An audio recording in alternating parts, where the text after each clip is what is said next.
In December 2016, a bombshell revelation rocked the world of classified intelligence. WikiLeaks had released top-secret Pentagon documents exposing a hidden war between the US Air Force and unidentified flying objects. According to these explosive files, the center of this interstellar conflict was none other than Antarctica, Earth's most remote and enigmatic continent.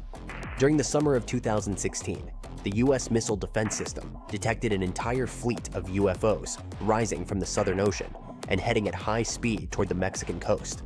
American fighter jets were immediately scrambled, but just as suddenly as they appeared, the mysterious objects vanished from radar, leaving behind only questions and ripples of fear in high-ranking circles. And this, insiders claimed, was only one of many such encounters in a long-running, covert battle beneath the ice. The story spread like wildfire across forums, alternative news sites, and YouTube channels. Eyewitnesses reported that the surfacing UFOs created enormous waves, damaging ships in the area. Other reports spoke of alien bases discovered deep beneath Antarctic ice, with entire zones marked off-limits to the public. Some even claimed that Russian President Vladimir Putin was being briefed on secret skirmishes between US forces and non-human entities. The truth seemed ready to explode into public view. But how much of this is real? And did WikiLeaks actually publish such world-shattering documents? Since 2010, WikiLeaks has indeed released hundreds of thousands of files, diplomatic cables, military reports, and surveillance data. While some documents reference unusual aerial phenomena, none mention extraterrestrial conflict in Antarctica. The story's origin can be traced to a post on European Times, a dubious website known for spreading unverified claims. It cited anonymous Russian intelligence officers as the source. From there, the tale snowballed through conspiracy blogs that forged fake scans of supposed US documents, complete with seals, signatures, and official stamps. Yet under closer examination, these documents crumble. Fonts are inconsistent with military formatting. Signatures are copy-pasted from unrelated sources, and crucially, no corroborating evidence exists. Why did this theory stick? Despite its shaky foundation, the story refuses to die. Why? 1. Real secrecy in Antarctica. The continent is governed by strict international treaties. Military activity is restricted, creating a veil of mystery that invites speculation. 2. Historical myths. Tales of Nazi bases, ancient alien ruins, and lost civilizations buried under Antarctic ice have long fueled the imaginations of conspiracy theorists. 3. Real UFO sightings. The US military has confirmed encounters with unidentified aerial phenomena, such as the famous 2004 Tic Tac incident, adding legitimacy to UFO narratives. 4. The WikiLeaks halo. For many, anything associated with WikiLeaks automatically seems credible. That association lent weight to the fabricated documents. Antarctica's vast, silent expanse is a fertile ground for myth-making. From secret bases to wormholes, the continent has become a canvas for every kind of fantastical speculation. Even real locations like Lake Vostok, a subglacial lake Russian scientists spent decades drilling into, have been dragged into alien lore despite zero scientific evidence. Unusual military flights near Antarctica in 2016 and 2017, including Boeing RC-135 reconnaissance planes, added fuel to the fire. Officials cited training and climate research, but to believers, they were part of a hidden campaign against otherworldly threats. The tale of a secret UFO war exposed by WikiLeaks is thrilling, but ultimately, it doesn't hold up. There's no credible documentation, no trustworthy sources, and no confirmation from WikiLeaks itself. Like many conspiracy theories, this one blends fragments of truth with layers of fiction, creating a narrative too seductive to let go. But seductive isn't the same as true. Behind the allure lies a stark reality. No aliens, no Antarctic war, just another myth, thriving in the shadows of secrecy and our eternal hunger for the extraordinary. Still, as long as Antarctica stays silent, the legends will grow. because nothing feeds the imagination like a blank, frozen slate at the edge of the world. We've all dreamed of visiting the Arctic and witnessing the natural wonders of polar bears frolicking on ice floes or the aurora borealis dancing across the sky. Well, sorry to break it to you, but you won't find any tourists flocking to Antarctica anytime soon. Why, you may ask? Let's dive into it. First off, where is Antarctica? It's located in the southern hemisphere, specifically at the South Pole. The Southern Ocean surrounds it, and most of the continent is covered by ice, making it one of the most remote and frigid places on Earth. Now, have you ever met someone who's visited Antarctica? Probably not. It's one of the least visited places on the planet, and only a handful of lucky explorers have seen its interior, which is mostly made up of glaciers and ice fields. But trust me when I say the wildlife and scenery are out of this world. Why shouldn't you travel to Antarctica? Well, for starters, the environment is incredibly fragile and can be easily damaged. Plus, there are no native human populations on the continent, so your travels would essentially be like visiting an uninhabited island. And let's not forget that it's also one of the most expensive destinations to travel to. Despite all that, Antarctica is not exactly guarded like a fortress, but there is an international agreement called the Antarctic Treaty. This treaty was negotiated to prevent any unwanted activity on the continent and bans some forms of testing done there by member states. But the primary reason we can't just waltz into Antarctica is that it has a delicate ecosystem that needs protection. The treaty states that Antarctica should be used for peaceful purposes only and should be free from any human activity that could harm the environment. Scientists are still learning about the continent's unique ecosystem, and our activity and machines could disrupt the delicate balance that exists there. If you're still itching to go to Antarctica, getting permission isn't exactly a walk in the park. U.S. citizens, for example, need to complete a special form and send it to the Office of Ocean and Polar Affairs.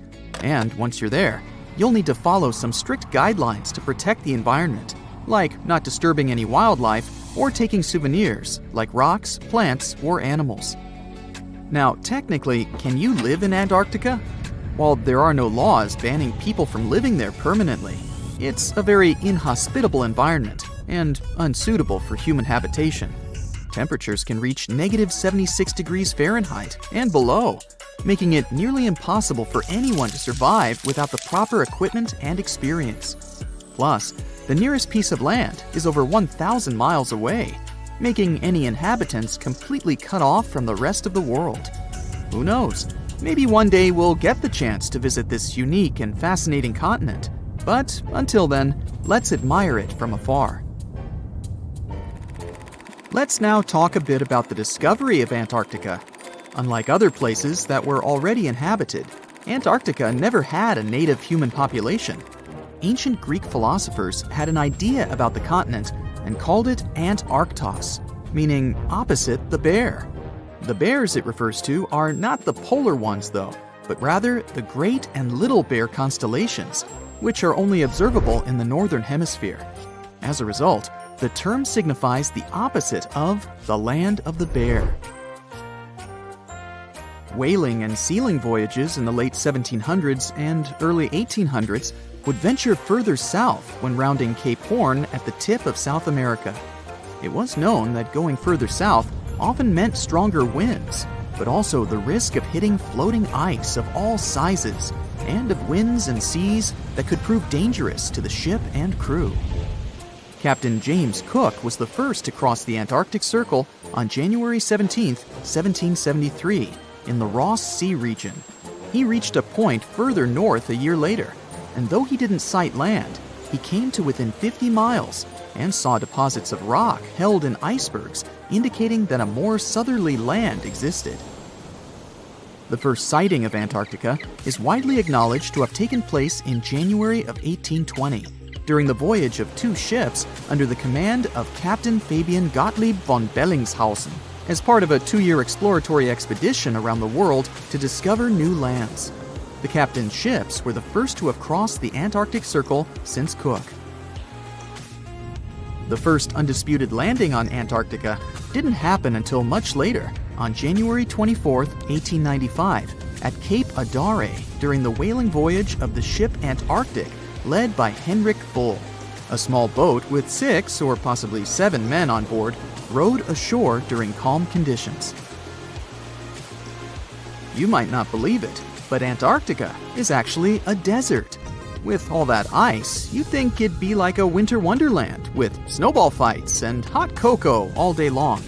When we think of deserts, we picture camels and cacti and people struggling to find water. But in Antarctica, it's a whole different story. The struggle isn't to find water, it's to find anything that's not covered in ice. And the average rainfall has been just over 0.4 inches in the past 30 years. That's like a few drops of rain compared to what we're used to. So technically, it's not the dunes or sizzling heat that makes a desert, well, a desert. It's the lack of precipitation. But don't worry, if you ever find yourself lost in Antarctica, you won't have to worry about getting thirsty.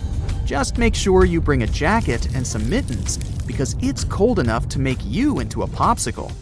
Not only is Antarctica one of the driest places on Earth, but it's also the coldest, the windiest, and the highest. Talk about overachieving. The penguins and scientists down in Antarctica have at times found themselves in a bit of a pickle when it comes to time. You see, unlike the rest of us on this big blue planet, there is no Antarctica time zone. All the lines of longitude meet at a single point at the South Pole, making it a bit of a head-scratcher when trying to figure out what time it is. Now, you might be thinking, but how do the scientists and researchers keep track of time down there? Good question. They typically stick to the time zone of the country they departed from. However, with stations from all over the world on the Antarctic Peninsula, things can get a little wacky. Imagine trying to coordinate with your neighboring countries without accidentally waking them up in the middle of the night. You might think that not much could survive in a place where the temperature is extremely cold, the sun barely shows up, and the wind could blow you away faster than a tumbleweed. Well, as in many places on Earth, life found a way in Antarctica too. Believe it or not, this frozen continent is buzzing with activity. It's home to billions of krill, which in turn attract lots of seals and more penguins than you can shake a fish at. But don't let their cute and cuddly appearance fool you. Penguins are the ultimate swimmers, with streamlined bodies that would make Olympic medal winners jealous. They come ashore to breed and chill, but their real talent is stealing pebbles from each other and forming mathematically precise huddles to stay warm. Antarctica is also home to the largest species of penguin on Earth. It's called the emperor penguin. Sure, these creatures are flightless birds, but that doesn't mean they can't jump. In fact, some of them can leap up to 120 inches. And let's not forget about the seals. With their furry bodies and special songs, these marine mammals are protected by the Antarctic Treaty, and they're thriving in the cool waters of the Southern Ocean too. But the real stars of the show are the whales. During the Antarctic summer, these huge creatures show up in droves to chow down on the abundant krill. It's indeed like a whale buffet down there. Meet Otzi, or the Iceman, a natural mummy. He lived sometime between 3,350 and 3,105 BCE. He was discovered in 1991 in the Ostal Alps, near the borders of Austria and Italy. And yes, the nickname derives from the name of the mountain. Otzi is Europe's oldest known naturally mummified human.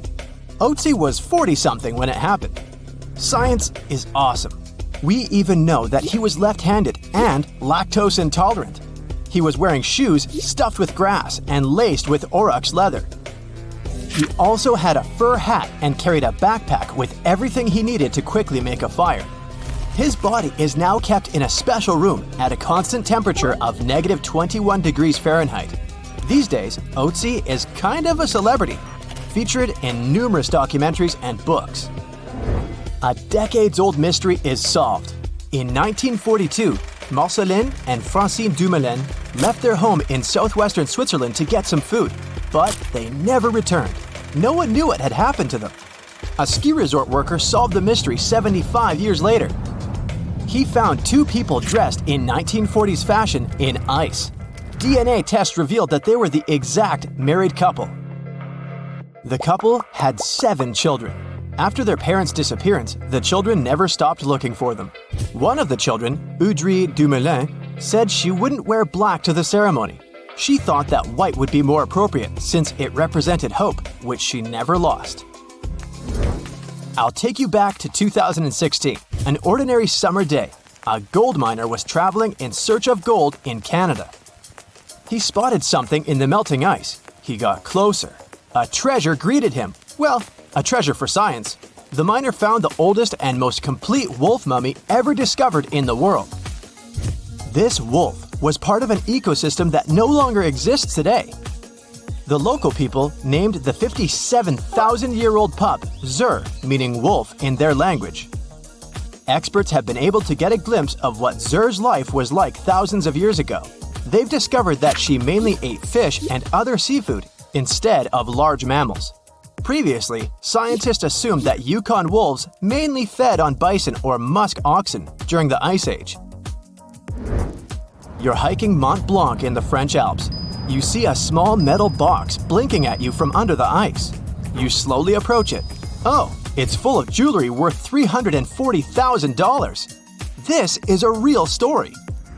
The person who found the box handed it to the police. It turned out that there were hundreds of diamonds, rubies, emeralds, and sapphires inside. The markings said, "Made in India." Police already knew there were 2 major incidents regarding Indian Airways around the area, but they dated back to 1950 and 1966. The box had been hidden under the ice for at least 5 decades. Experts couldn't identify the owner of the previous gems. They believed that the box belonged to a passenger who was going to New York to sell the jewels. Well, let's hope the buyer didn't make any prepayment. Every year, new stuff comes to the surface in the area when ice melts. For instance, newspapers with headlines from the time when Gandhi became India's prime minister. Climbers also routinely find luggage and other personal items there. Let's travel 39,000 years back in time. Meet Yucca, the woolly mammoth. Yucca is special because it's the best preserved mammoth ever found. Local tusk hunters discovered it in 2010. Yucca became a natural mummy thanks to the ice preserving it. Scientists made analyses that revealed that Yucca was a 6-year-old female mammoth. Now, how about some ice worms? Yes, those do exist. They live on glacial ice in Alaska, Washington, Oregon, and British Columbia. They spend their whole life on ice. You can see them on the surface of glaciers 2 times a day, in the evening and in the morning. They go up to feed on snow algae. Scientists call them a scientific paradox. When temperatures are low, any creature's bodily reactions slow down and energy levels drop. Cold-blooded creatures like worms become sluggish when it gets too cold. But the laws of nature don't seem to apply to ice worms. They thrive and are very active when it's freezing cold. But as glaciers are melting, ice worms' habitats disappear too. Ice worms can be up to 1 inch long and are black or blue in color. Fun fact, there are stories and songs about them. Supposedly, they give glaciers' ice their blue color, but it's just a myth. This horned lark is an Ice Age animal, not the cartoon, the actual one. Local fossil ivory hunters found this frozen lark in Siberia in 2018. Luckily, they notified experts about their discovery. After the examination, scientists found out that the bird had lived around 46,000 years ago. The most interesting thing is that the bird was in such good shape, considering that it had been under ice for millions of years. Experts say that the lark looked as if whatever had happened to it occurred just a few days ago. Turns out, the bird lived in the same era as other Ice Age animals, for example, mammoths. This book was lost for decades. It belonged to George Murray Levick, a surgeon and photographer. In 1910, he was on an expedition to Antarctica. Levick and his teammates spent months observing penguins, but they had to drop everything due to harsh weather conditions. Levick and his team were trapped in the area. They survived by digging a tight ice cave. Eventually, a ship managed to get to a nearby location and they were saved. But Levick left his notebook behind. It had lists of dates, subjects, and photographs he took at Cape Adare. Most pages of the book got dissolved, yet experts managed to save what was left of it. The notebook was published a century after it had been written. Look at this bone. It belongs to a scimitar cat. The bone was found in Klondike, Alaska. What makes it unique is that scientists managed to extract DNA from it. They found out it was a pre-Ice Age animal, more than 50,000 years old.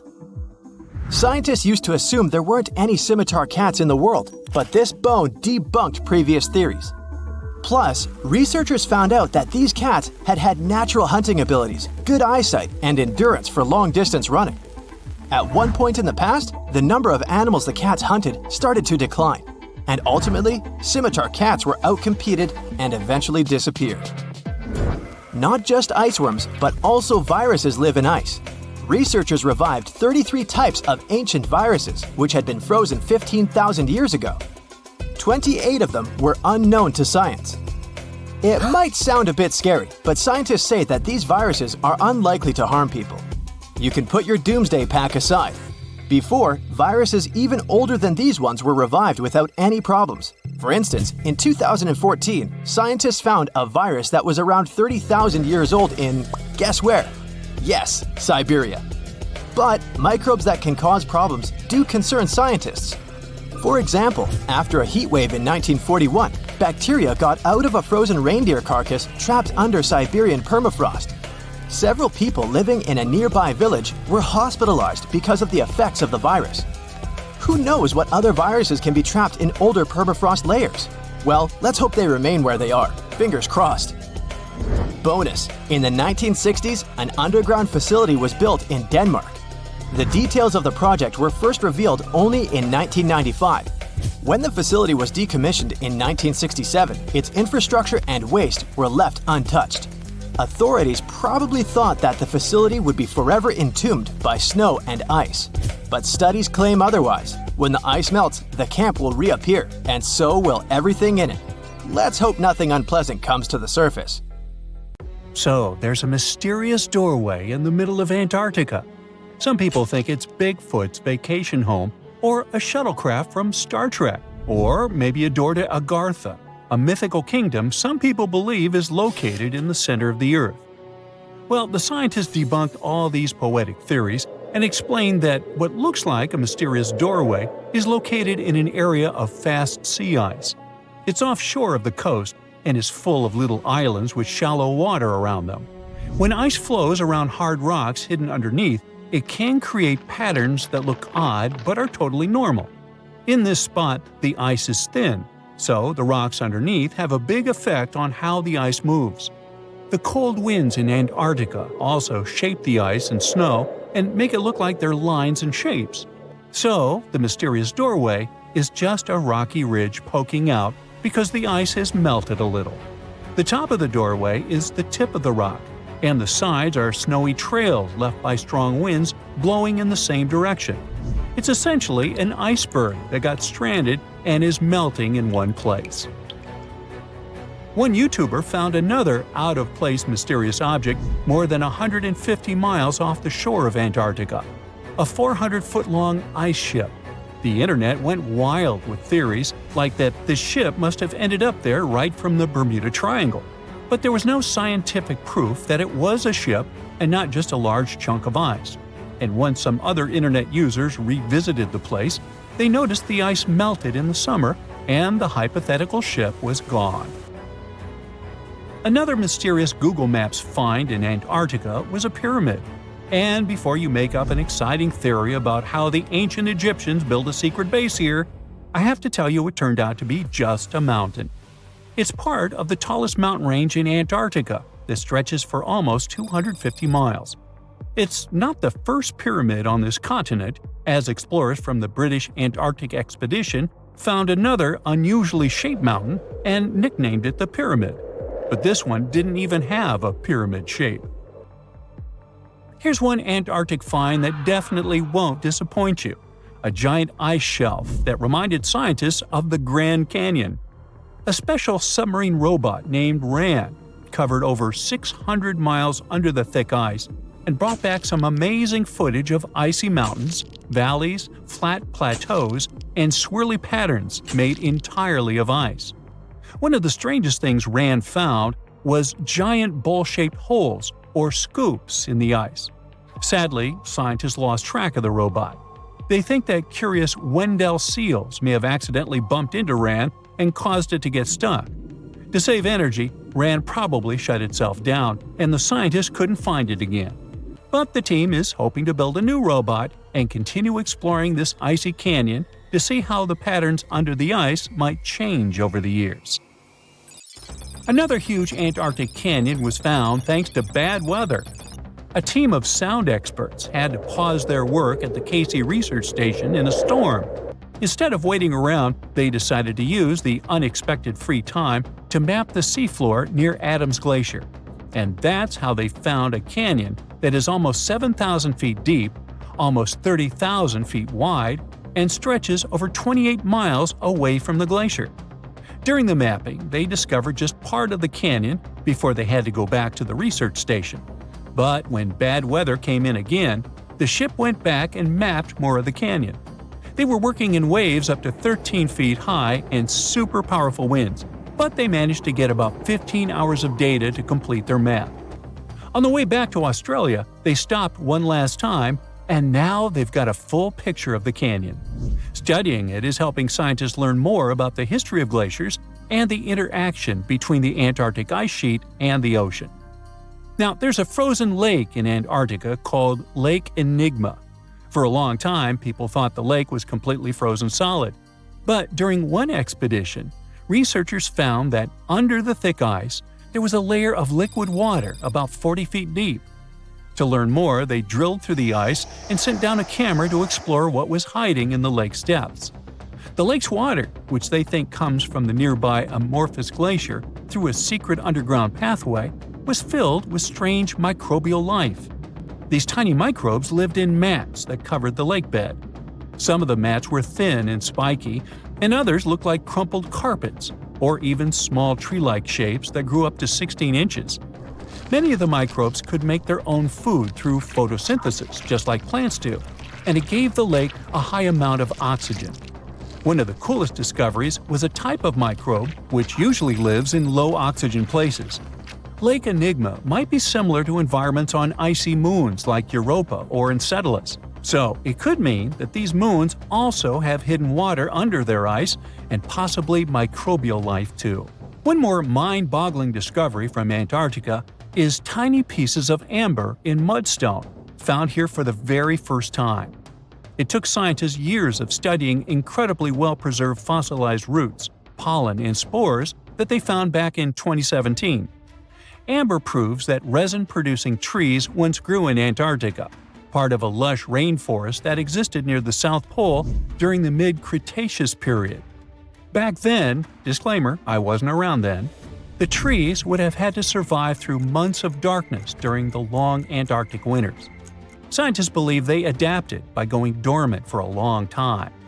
The amber pieces the scientists found are tiny, but they are beautiful shades of yellow and orange with bumpy surfaces that show how the resin flowed out of the trees.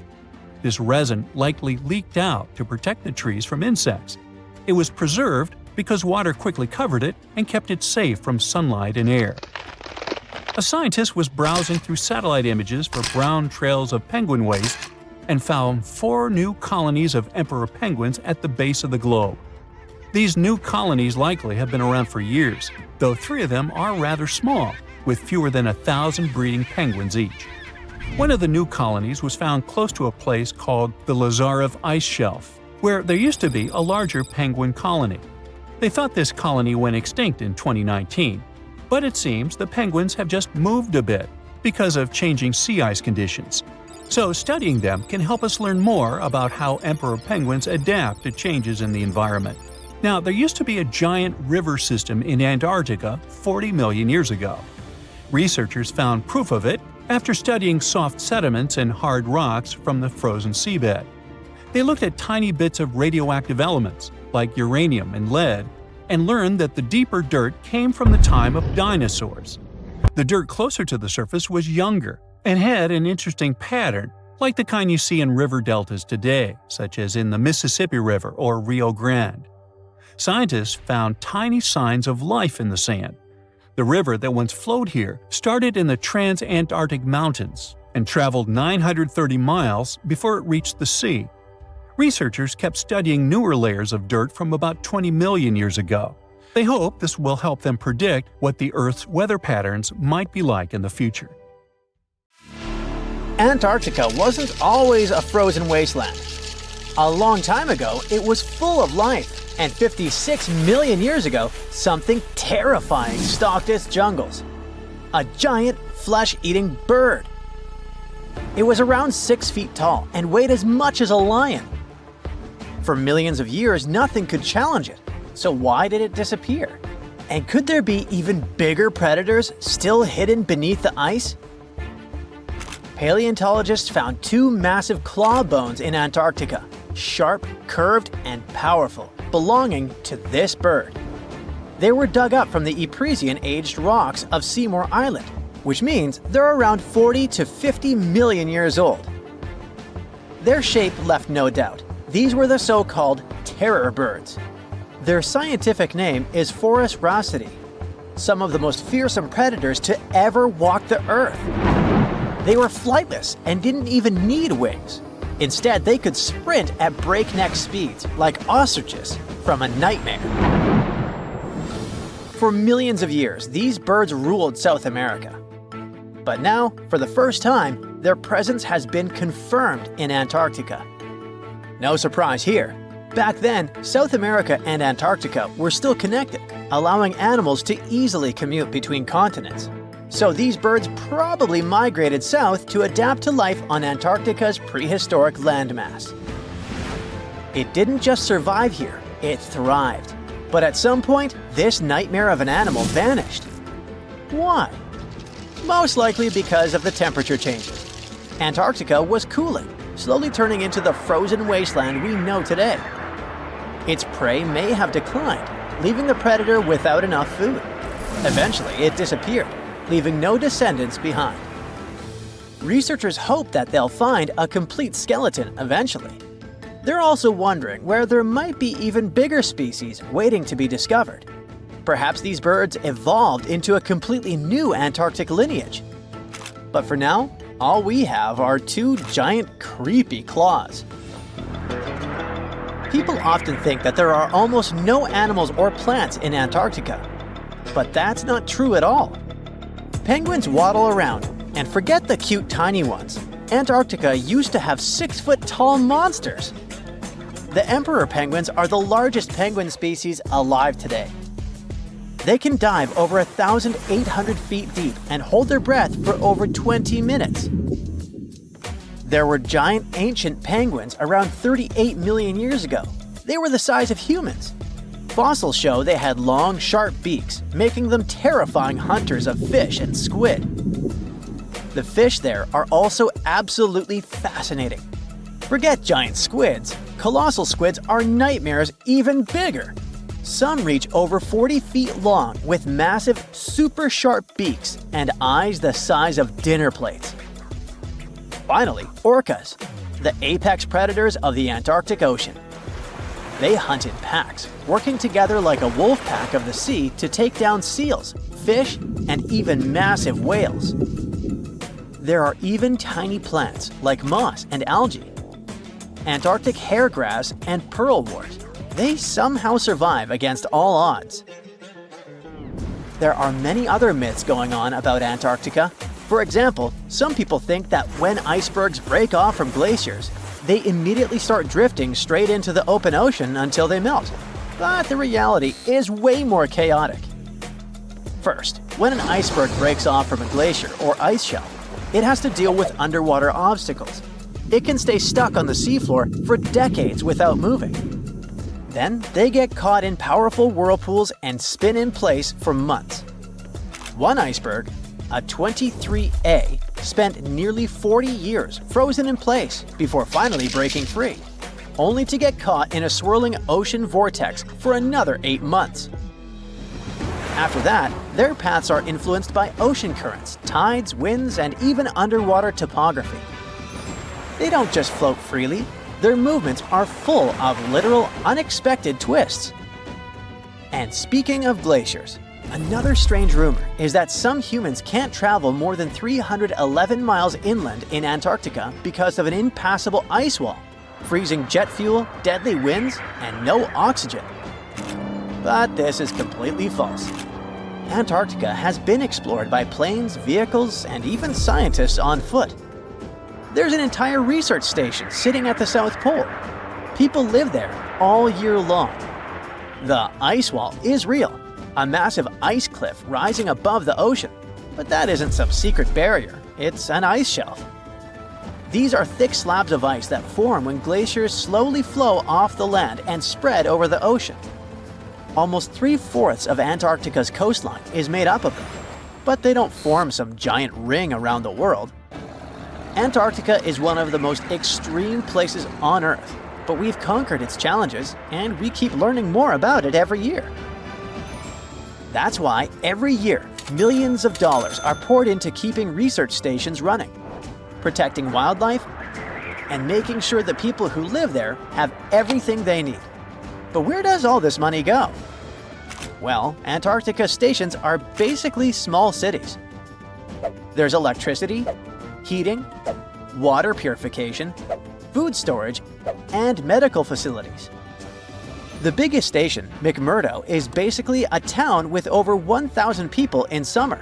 It has everything from a fire station to a gym. The South Pole Station is super deep inland, so it's one of the hardest places to supply. Getting food and fuel there requires airplanes flying thousands of miles in extreme cold. But the internet loves a good mystery. When Google Maps revealed what looked like a massive doorway in Antarctica, conspiracy theorists went wild. People joked about everything from Bigfoot's vacation home to a secret base, or even a Star Trek spaceship hangar hidden in the ice. But there's a way simpler and less exciting explanation. It's actually a grounded iceberg, a chunk of ice that got stuck in shallow water and is now slowly melting. As ice moves across the landscape, it flows around bumps and obstacles, creating odd shapes. The process of melting, breaking apart, and refreezing can carve ice into unexpected forms. Antarctica also has incredibly strong downward-blowing winds that sculpt ice into dramatic formations over time. No secret doorway, unfortunately.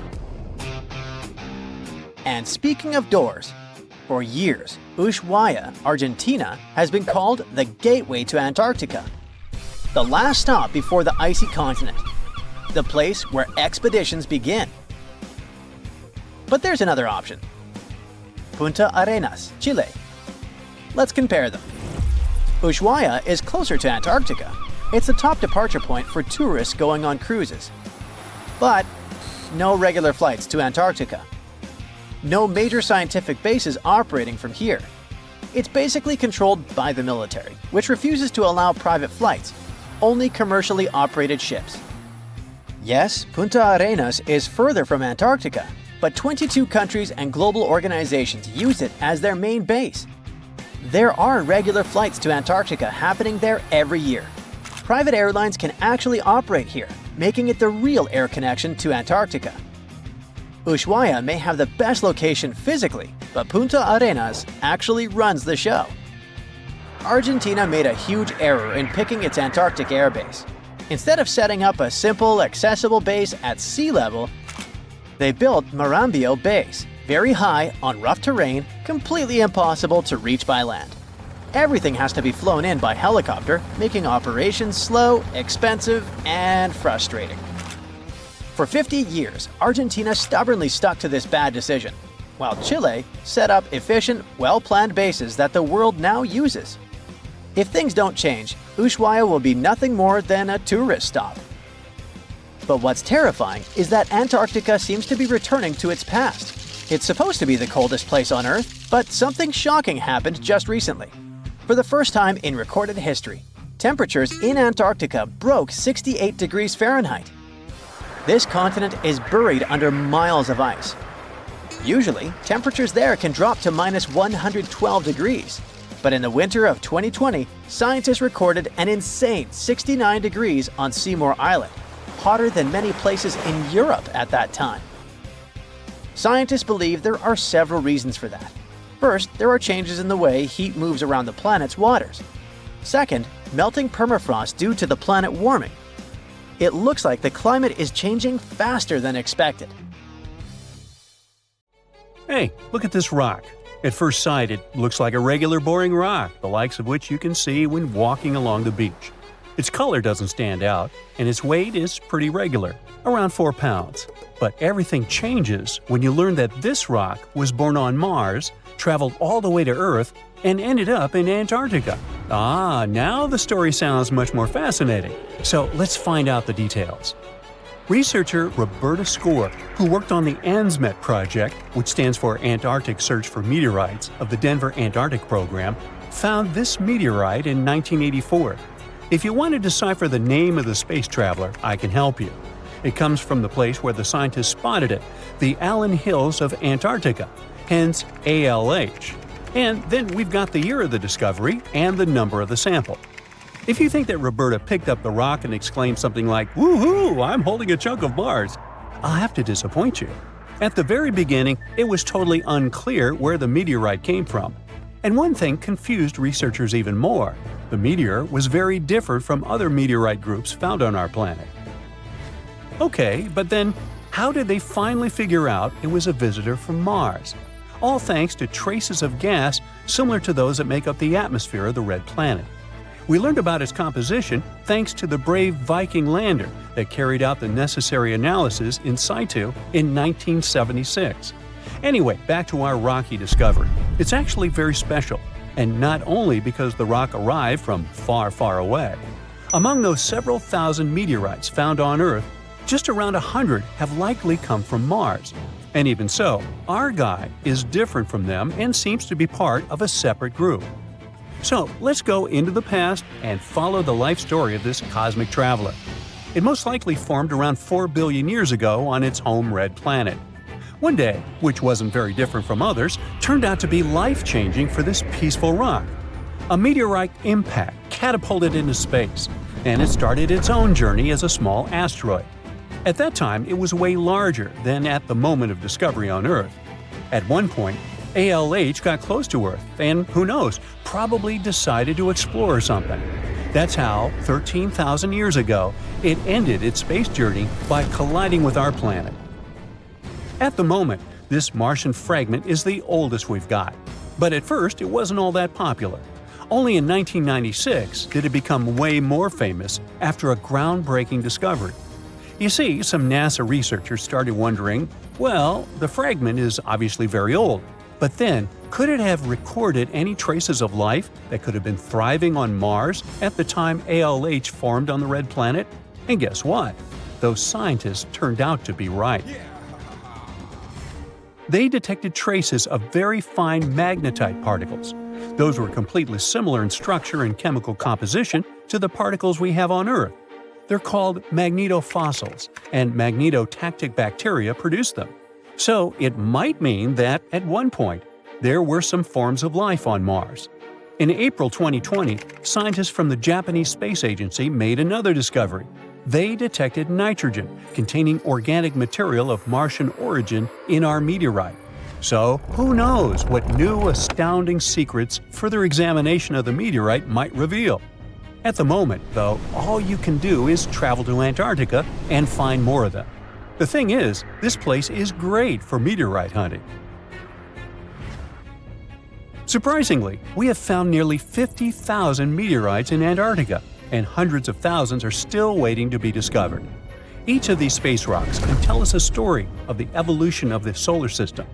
For example, the very first lunar rock found on the icy deserted continent proved that chunks of space objects larger than asteroids can also end up on Earth.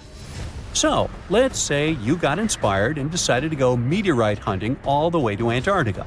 Well, get ready for some serious challenges. Despite their potential abundance, finding space rocks isn't as easy as it might seem. You'll have to visit remote areas, and there's still no guarantee that you'll be able to spot a meteorite. And that's actually a huge problem. Meteorites are vanishing from sight. Currently, scientists find about 1,000 meteorites in Antarctica each year. But according to a new study, about 5,000 more get hidden out of sight every year. The culprit is warming temperatures. Worried scientists created a model that could help them figure out where those meteorites might surface. This model was quite complicated, taking into consideration snow cover, surface temperature, the speed at which ice flows, and even the steepness of the terrain. After that, they ran simulations under various warming scenarios. It turned out that meteorites indeed sank out of sight as temperatures rose. To say that the researchers were upset is obvious. They didn't expect that climate change would affect their work so much. Even though those areas are below freezing, people still managed to ruin a crucial archive of the solar system. But let's get back to your meteorite hunt. If you want your chances to find one to be higher, travel to the base of mountains or outcrops where ice, which usually flows to the lower ground, is forced to move upward. But make sure to take your windbreaker with you. In those places, powerful winds brush away snow, exposing bright, vivid blue ice. Instead of melting, this ancient ice can change directly into water vapor, and it helps expose meteorites that would otherwise remain hidden. You need to hurry though. Meteorites at the surface disappear quickly. Even when temperatures are well below freezing, the rocks can still absorb some of the sun's heat and melt the ice. It's like they're creating underground, or shall I say under ice, tunnels for themselves, sinking and hiding from sight. Sometime later, refreezing closes the entrance to those tunnels, effectively trapping meteorites inside, tucked out of sight. Now, scientists admit it's very tricky to find working methods to spot meteorites. And if we don't hurry and develop such methods, we might lose between 80,000 and 250,000 space rocks in total. No wonder scientists are on a mission to find more meteorites. They're focusing on meteorite stranding zones. Those are places where meteorites often gather on the surface because of specific features of geology, ice flow, and climate conditions. As you already know, you can find meteorites on blue ice without snow cover. This makes meteorites easy to spot. But finding such hotspots is often pure luck. Or you gotta sit day and night, scouring maps and satellite images in attempts to spot blue ice zones near research stations. Let me introduce Veronica Tolinov, a glaciologist, and her team. They've taken things to the next level by developing a smart Antarctic-wide map. To do it, they've used machine learning and satellite data from NASA, the Canadian Space Agency, and others. This map highlights areas where meteorites might be hiding based on past finds and all kinds of climate and ice data. Apparently, the best places to find meteorites are along the edges of the continent and near mountains with blue ice. Unfortunately, it's not just the blue ice that matters. The temperature and speed of the ice flow are also super important. For example, if the ice flows too quickly, meteorites get swept away before they can accumulate. So, if you want to find a meteorite, you have to wait for very precise conditions. The surface temperature has to stay below 16 degrees Fahrenheit almost all the time. Otherwise, meteorites sink. You can start with the Allen Hills region. Yup, that's where our ALH friend was discovered. This area is kind of a meteorite gold mine with more than 1,000 finds. But there are even more promising places, like the Fimbulheimen Mountains, and no one has searched there yet. You might be the first. In any case, with this new map, researchers developed a where-to-go index that ranks the best meteorite hunting spots, making future field trips much more targeted. And with plenty of blue ice regions still unexplored, there are tons of meteorites just waiting to be found. So, what are you waiting for?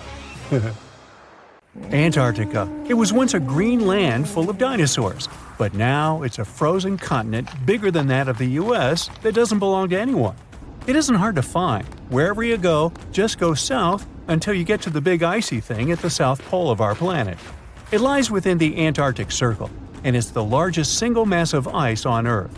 The continent is bigger than the US and even bigger than all of Europe. And still, Antarctica was officially discovered recently. Scientists hadn't known of its existence until 1820. After the discovery, it took another 2 decades to confirm it was a whole new continent, and a few more decades after that to decide on a name. In Antarctica, anti means the opposite, so Antarctica literally means the opposite of the Arctic. Now, even before scientists discovered the land, ancient Greeks already theorized that there must be a southern continent to balance out the Arctic in the north. Also, some scientists who studied Polynesian artwork and oral history believe that Polynesians found the continent over a millennia before the Europeans did. Anyways, today we all know of this icy land at the South Pole. Because of its location, there are just 2 seasons there, summer and winter, and both last 6 months. In summer, it's a bit warmer, and the continent exists in pure daylight. And in winter, it's dark all day long. 98% of Antarctica is ice. This continent alone stores 60% of the planet's fresh water. And yet, despite all those water reserves, Antarctica is the biggest desert in the world. By definition, a desert is an area with sparse vegetation and little snow or rain.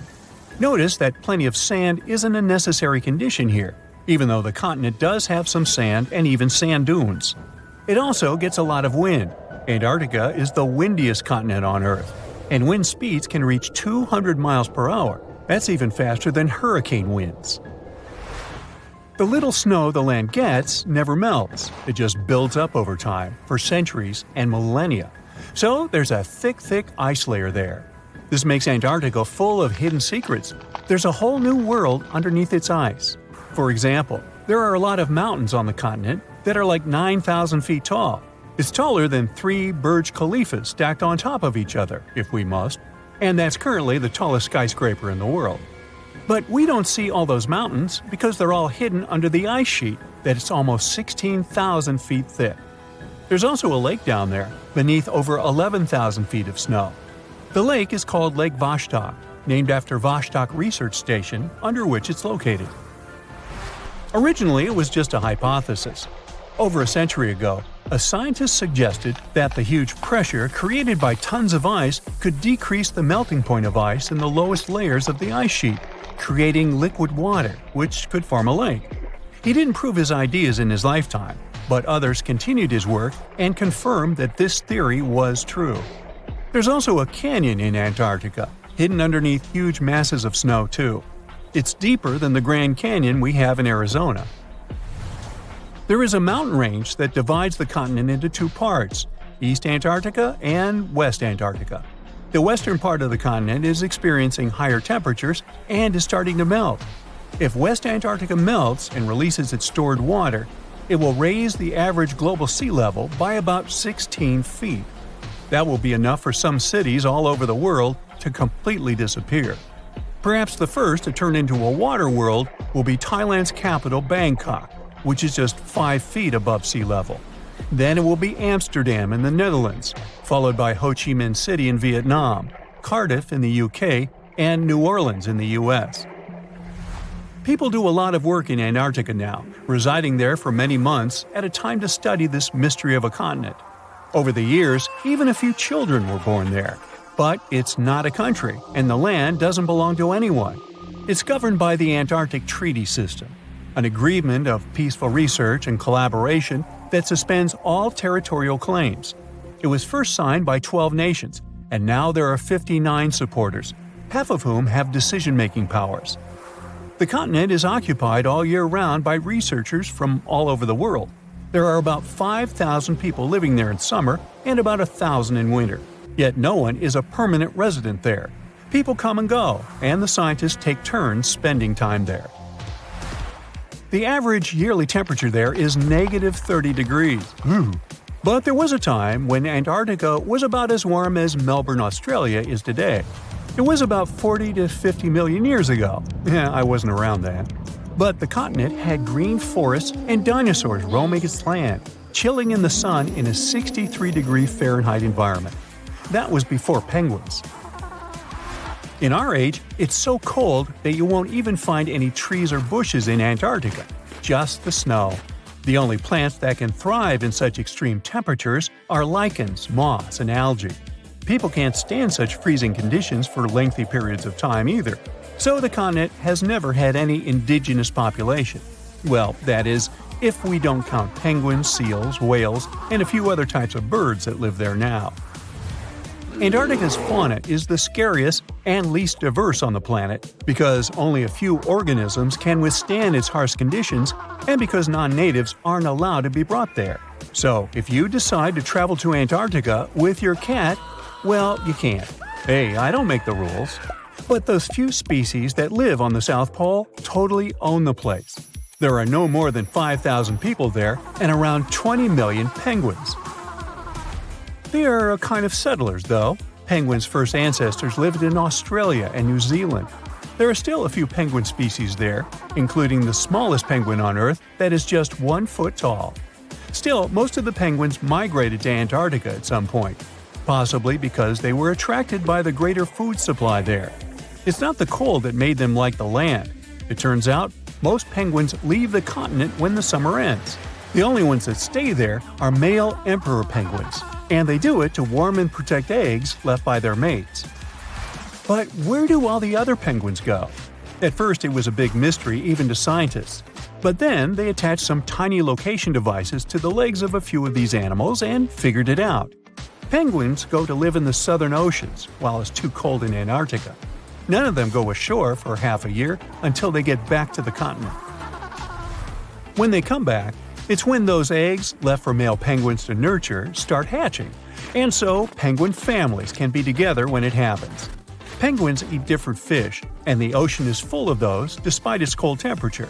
In some areas, water can reach below freezing temperatures because it's salty. But fish don't freeze there because they have antifreeze proteins in their bodies. Then there are also about 1 million seals in Antarctica. They like fish too, and they can hold their breath underwater for 2 hours. They see way better underwater than in the bright light of the day, and they also use their whiskers to locate food. Their breathing holes in the ice can freeze while seals are away, and they must use their teeth to make a new one. Seals can even sleep underwater and then resurface occasionally to get some air without waking up. I can appreciate that. Consider Lake Enigma. What a fitting name. It's already strange enough because it's not even supposed to exist. But now, we stumbled upon actual life deep beneath it. And this just might help NASA in their search for life in outer space. The lake lies deep in the icy heart of Antarctica, so it's not really a water pool like we're used to, more like a lake-like block of ice, or so we thought. Just recently, Italian scientists discovered a secret that had been buried for ages, an actual body of water, and in this water, life is thriving. Various microorganisms, and even some weird little hunters, which is super weird, since Enigma sits in a remote and harsh corner of our planet, the northern Victoria Land in Antarctica. The entire South Pole is cold, but in this place, temperatures can plummet to a horrifying minus 41 degrees Fahrenheit, though on average it's around 7. Chilly. Like we said, this lake shouldn't even be there at all. Antarctica is technically the largest desert on Earth, even though it's covered in snow, because it's super dry. There are 0 rains, truly little snowfall, and the sun barely evaporates anything. And even if there is some water, the insane winds make sure to dry everything out super quickly. Putting on our thinking caps, this lake should lose an unimaginable 7 million cubic feet of water every year. Yet, the water remains. Why? No one knows. Scientists say there could be something deep underground that refills it constantly. They just have no idea what that might be. Maybe deep underground rivers, melting ice, or something else entirely. But hence the name, the Enigma Lake. The block of ice we mentioned is permanent and super thick, at least 36 feet of it, and that's higher than a 3-story building. So researchers decided to check out if there's anything beneath it. They used a so-called ground-penetrating radar, a super smart echo detector for the ground. This radar sends invisible radio waves into the Earth. When they hit something underground, like rocks, water, or anything else, they bounce back to the device. By measuring how long it takes for the signal to return and how strong they are, we can determine the distance and what exactly the radar hit. That's how animals like bats, whales, and dolphins can see underwater. And we humans stole this cool nature idea to research buried structures and hidden caves. Scientists used this device all over the Enigma surface. This way, they were able to create an entire map of this under-ice world beneath. The water itself wasn't surprising. It's the unique ecosystem in it that shocked them. Unfortunately, no secret monsters or extraterrestrial secrets this time. But there are microorganisms there that may not exist anywhere else on Earth. Somehow, these creatures have managed to survive in complete isolation and extreme cold. It's not that we don't know these microorganisms, we've met them before, just not exactly like this. There are a couple groups hanging out down there. The first one is Bacteroidota. They love breaking down complex molecules, especially in your stomach, and help digest tough plant fibers. They mostly hang out inside us, but in the outside world, we might occasionally find them in soils and oceans. Then Actinobacteriota, genius chemists among bacteria. They decompose organic materials and help the soil get healthier. They're also famous for producing antibiotics, so we owe a lot of our medicine to them. The third one is Pseudomonadota. These guys weren't a surprise. They're crazy adaptable. They can thrive pretty much anywhere, from soil to water to the human body. Some of them are good, helping plants grow and in nutrient cycles, but others can be opportunistic pathogens. Ooh, bad guys. But what is actually a surprise is that Lake Enigma has tons of passibacteria. They're ultra small even for microorganisms and can barely do anything themselves. So they prefer to live in symbiosis or be little parasites, relying on their hosts for nutrients and other necessities. All these little chompers might be ancient. They could be remnants of a time before the lake froze over completely, which is hundreds of thousands of years ago. It's simply weird to encounter these bacteria in the Enigma Lake, especially the little parasites. Passibacteria usually love low-oxygen environments, but this lake is very oxygen-rich, not even mentioning an almost 40 feet of ice above. So all this means that even though we know who these guys are, this specific species might be new to us. They could have evolved with some unique adaptations and abilities using the lake's unusual chemistry. They probably rely on a super simple and delicate food web.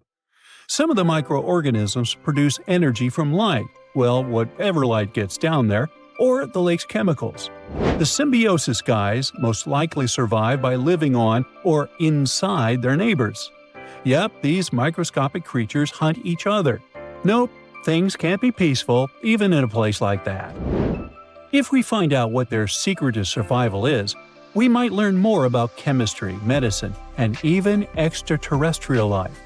Because if life can endure such extreme conditions, then it can probably appear pretty much anywhere, including our closest neighbors, Europa or Enceladus, the moons of Jupiter and Saturn. They definitely hide oceans beneath their frozen surfaces, and now there's a very high chance there might be some life there. Antarctica must be the closest thing we have to extraterrestrial exploration before we actually land on other planets. It's full of hidden mysteries and surprising creatures. Even outside of Lake Enigma, the South Pole harbors life. Just take the McMurdo Dry Valleys, which are often referred to as Earthly Mars. These are among the most mysterious and extreme places on our planet. They're stretching across Victoria Land in Antarctica, and this is one of the driest places on Earth. Makes sense if you remember the name. Surprisingly, unlike other parts of the South Pole, this land is almost entirely devoid of snow and ice, just lots of super cold ground. There might even be some sand dunes nestled here and there between the rugged mountains. The ground is mostly covered in loose gravel, scattered with ancient rocks made of granite, and something interesting called gneiss, just spelled differently. It's the type of rock that's been through a lot, literally. It's usually born when granite and sedimentary rocks have to endure insane pressure or horrifying heat for a while, a process called metamorphism. These conditions are so intense that they literally rearrange the minerals into layers. That's why gneiss has such beautiful foliated looks. It's the planet's version of baking a layered cake. It's amazing because this place is almost exactly the way it was millions of years ago. These valleys are frozen in time, and they give us a little glimpse into Earth's distant past. And that includes life. Once again, local winds are absolutely terrifying gusts of cold air racing downhill, and they evaporate snow faster than it can even melt. So, logically, you shouldn't find much water here, not even mentioning life. But somehow, you can still stumble across frozen lakes and saline ponds in the dry valleys. And local life stretches all reason and our understanding of biology. It exists inside the rocks themselves. Microorganisms are hidden in slightly moist cracks and crevices. Deep inside, there's endolithic bacteria. These guys are super chill. Instead of moving around like other microorganisms, they always stay put inside their little rocky homes. How do they survive? Through photosynthesis. Just like plants, they take teeny tiny parts of light that gets in crevices and acts like little solar panels, getting energy from the sun. Meanwhile, in another place, beneath the Taylor Glacier, there's bacteria that literally doesn't eat anything. Not comfort, not sunlight, not even oxygen. These guys rely on a diet of dusty rocks and sulfur to fuel their weird metabolisms. By breaking down sulfur and iron, they get energy to sustain themselves. This way, they easily survive in deep seas at sub-freezing temperatures, completely cut off from sunlight, oxygen, and the world itself. This place is fascinating for both its life and the lack of it. In some parts of the valleys, like University Valley, yes, that's what it's called, the permafrost is so harsh that no microbes were found at all. This might be one of the only places on Earth where life appears to be completely absent, a quite scary idea. Anyway, now scientists are thinking about learning more about Lake Enigma and drilling this Mars-like environment, exactly for that reason, to see how we could get samples from Mars in the future. There's not much to do in Antarctica except scientific work. You could check out the wildlife, like some cute penguins and seals, and you'd get to see the occasional whale swimming around. Antarctica is one of the biggest lands out there that's only inhabited by scientists and researchers from all over the world.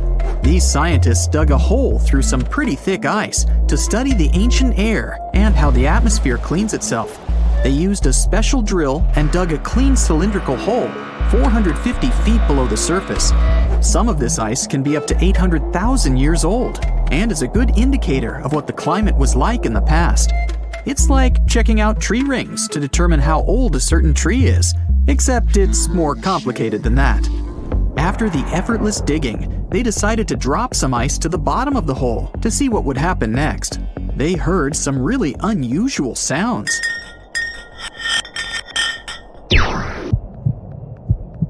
It felt like being on a spaceship traveling through a bunch of obstacles with many rocks smashing into each other. The pitches changed over the quick descent of the block of ice, ranging from high pitch and ending with a low heartbeat-like sound.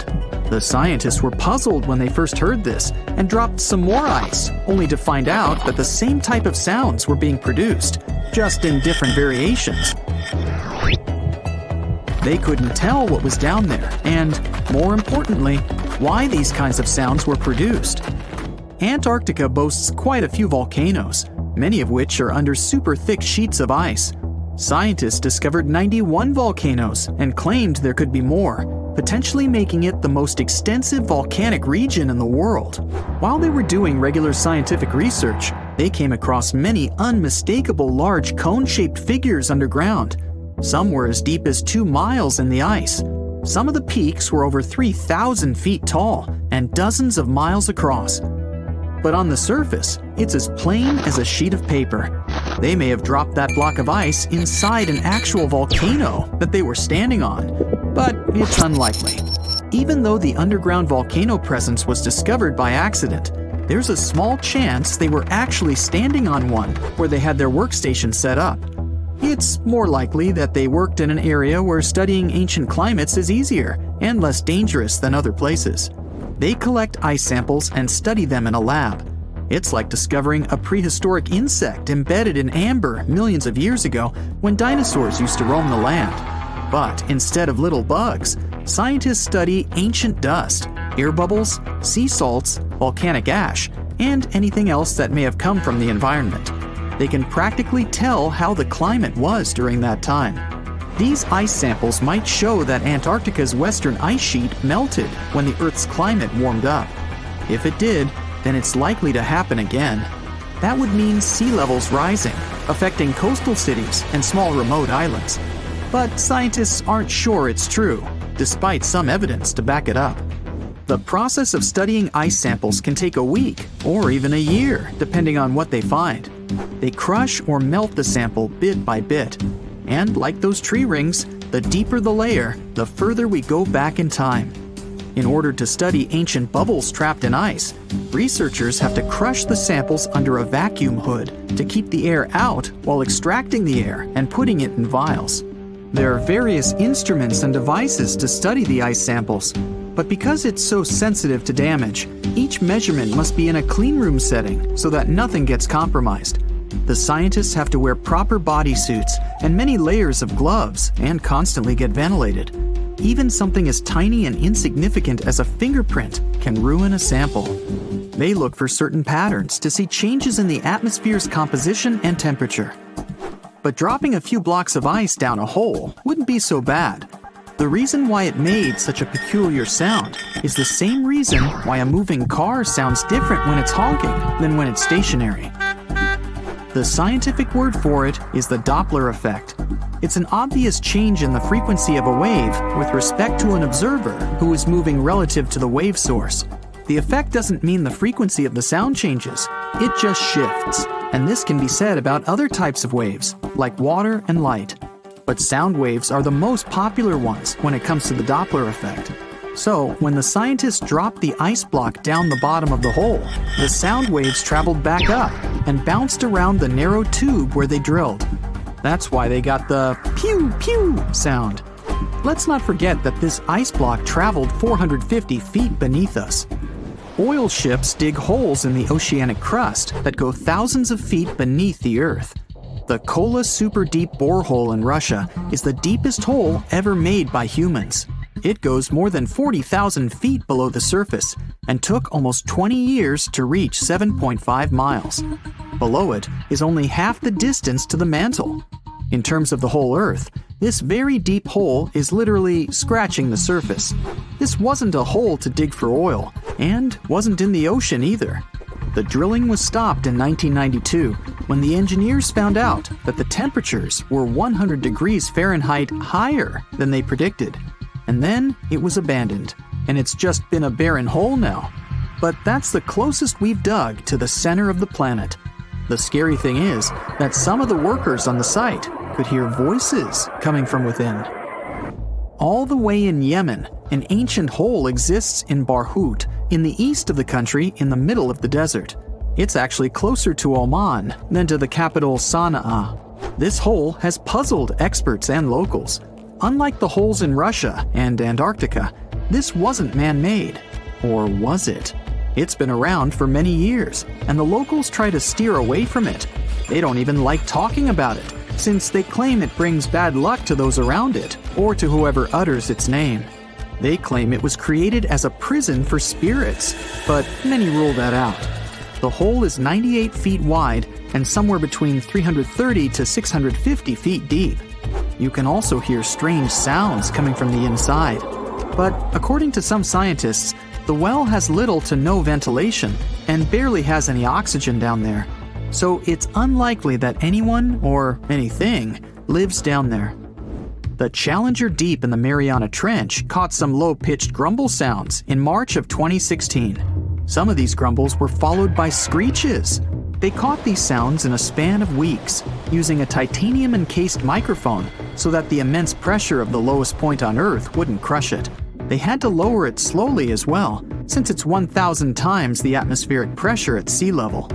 For 23 whole days, the microphone recorded typical sounds of whales passing by and boats sailing across from above, and even rumbles of nearby earthquakes, but they still couldn't determine what caused those initial sounds. The researchers couldn't understand if the noise from the bottom of the Mariana Trench was caused by humans or was natural. They also wanted to know if these sounds affected marine life, like dolphins and whales that rely on echolocation. They still can't figure it out, but scientists estimate that the ocean is about 10 times noisier than it was 50 years ago. With technological developments in shipping, submarines, and underwater construction, the ocean will only get louder with time. Northern lights come with sounds, which nobody talks about.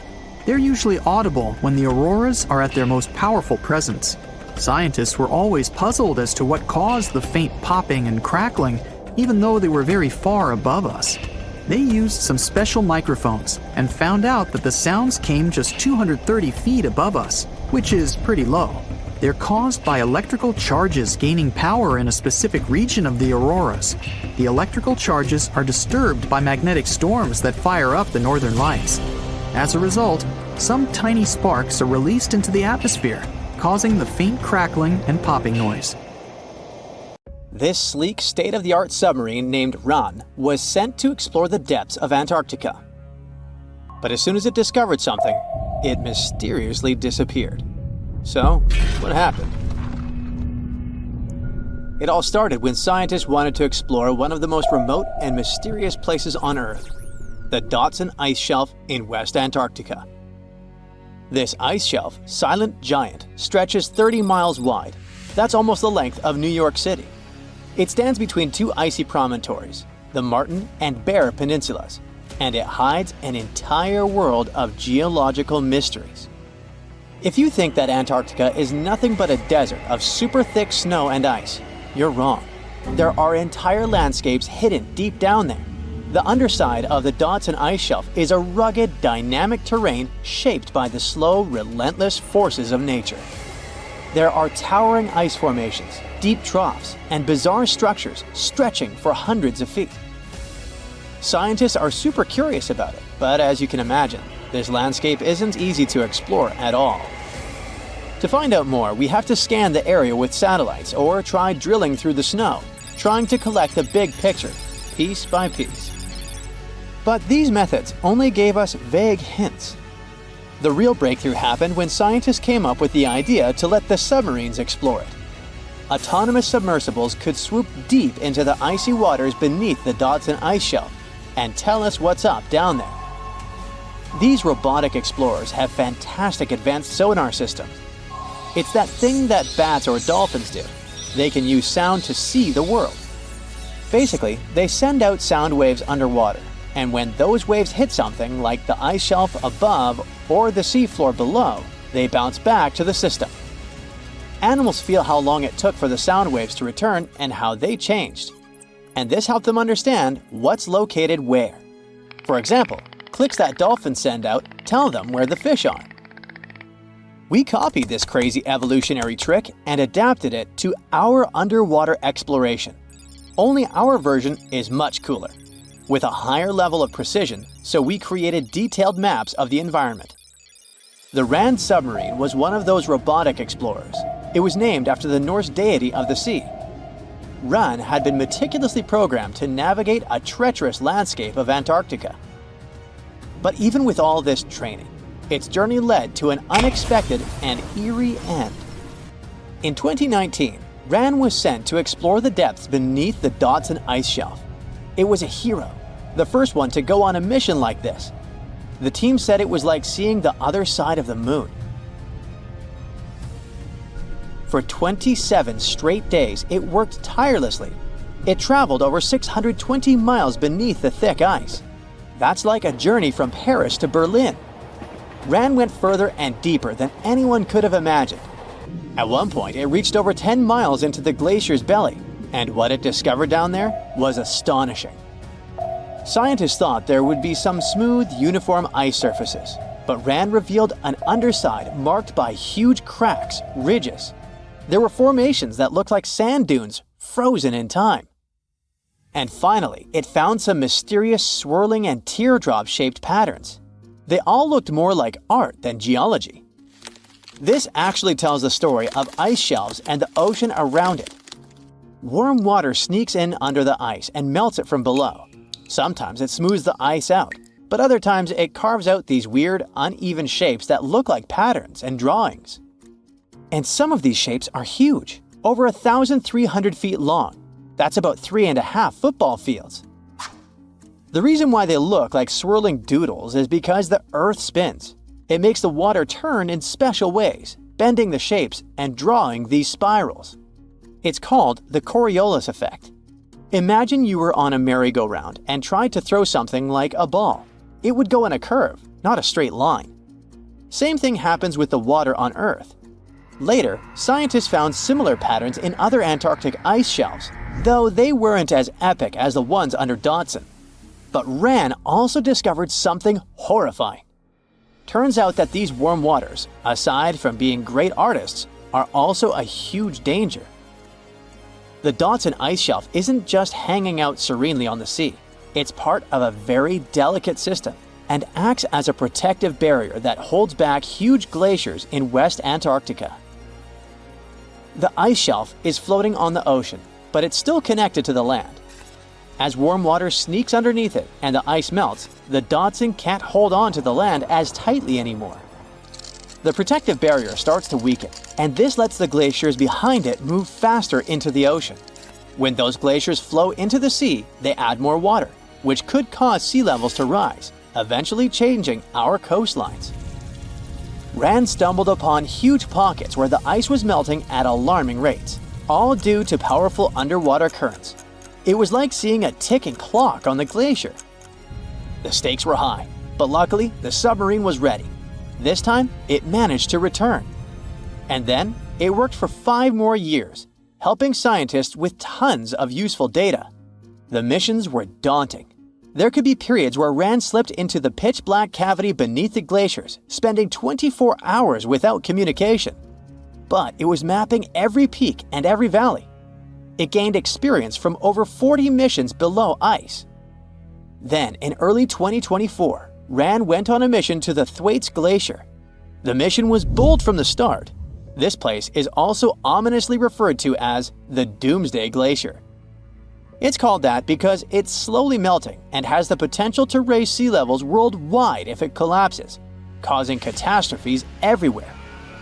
That's why Rand was dispatched to explore its underbelly, a place that had never been mapped so intricately before. The idea was to uncover the glacier's secrets, study how rapidly it was melting, and why. This was Rand's second time exploring Thwaites. During the previous visit, it became the first sub to ever map the glacier's underside. Rand was exploring the depths from 650 feet to 1,650 feet. It sent a lot of data about how the Doomsday Glacier was slowly melting due to warm ocean currents. But while venturing into these icy depths, something went wrong. Out of nowhere, Rand vanished. Without warning, without a trace. One moment it was sending back crucial data, and the next, it had slipped into the abyss. No distress signals, no final transmission, and it didn't return to the point it was supposed to. People sent extensive searches, helicopters soared overhead, drones buzzed through the frozen skies, but no sign of the submersible emerged from the glacier's grasp. After a while, Rand's batteries would certainly run away. So at this point, it had definitely been swallowed by the abyss beneath 1,500 feet of ice. That was a huge and sad loss for the scientific team. The scientists at the University of Gothenburg are now looking to replace Rand and continue their important research under Thwaites. To this day, scientists have no idea what happened to it. Some say it may have been trapped in the ice. Others believe it was pulled away by an unseen current. It also might have collided with something unexpected. Whatever the truth is, its disappearance has left scientists stunned, and it looks like the ice shelf will hold on to its secrets a little longer. At least we gained a treasure trove of knowledge from Rand's journey. Scientists keep exploring Antarctica, looking for history that hides under the snow. For example, they discovered that around 90 million years ago, a lush temperate rainforest thrived near the South Pole. They revealed an ancient world far warmer than they ever imagined. Deep in Antarctica, they unearthed fossilized roots, pollen, and spores preserved in the soil. All this shows that there was a swampy rainforest that flourished despite months of polar darkness. All these discoveries changed our understanding of Earth's climate, both in the past and the future. In 2011, scientists from Chile found a weird-looking fossil in Antarctica that looked like a squashed football. Almost 10 years later, the rock just sat on a shelf in Chile's National Museum of Natural History with no specific label. It went by The Thing in the museum because it looked like something from a science fiction movie. When the scientists finally got their hands on the strange fossil, it turned out it was actually a giant softshell egg from around 66 million years ago. This one is more than 11 inches long and 7 inches wide. A regular chicken egg is just 2.5 inches long, and an ostrich egg is almost 6 inches long for comparison. So, the Thing won the title of the biggest softshell egg ever found and the second largest egg of any animal we know of. The only bigger egg that was ever found was that of the extinct Madagascan elephant bird, which is also 1.5 times as tall as Michael Jordan. The bird, not the egg. The Antarctic egg is also special because it's the first fossil ever found in this part of the world. So, whoever left it there must have been one big creature, probably a giant sea turtle that lived long ago, like a mosasaur. This is surprising because most scientists thought these creatures didn't even lay eggs. So this discovery could change what we know about them. The egg is also unique because it has a thin eggshell and no pores, which is totally different from most dinosaur eggs. It actually looks more like the eggs of lizards and snakes, but it came from a giant creature related to these animals. No known dinosaurs or flying reptiles from that time and place were big enough to lay such a huge egg. So it must have been a mosasaur after all, but we can't be 100% sure.